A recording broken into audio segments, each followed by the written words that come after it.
Ķempenes Toma lūgšana žēlsirdīgajam tēvam, Dieva tēva un dēla un svētā gara vārdā.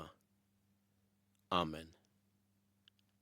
Manas acis ir vērstas uz tevi, mans Dievs, žēlsirdības tēva.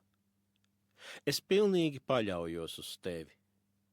Svētī manu dvēseli ar savu debesu svētību, lai tā kļūst par tavu svēto mājokli, par tavas mūžīgās godības sēdekli.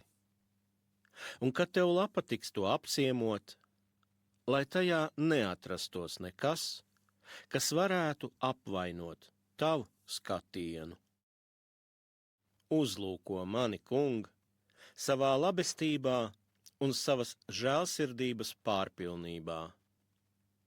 Uzklausi sava nabaga kalpa lūgšanu, kurš ir izsūtīts tālu šīs zemes trimdā, kur mājo nāves ēna. Pasargi un izglāb sava kalpa dvēseli no visām šīs zemes briesmām, un tava žēlastība, lai pavada un ved mūs tava miera ceļā uz mūžīgās gaismas tēviju. Amen.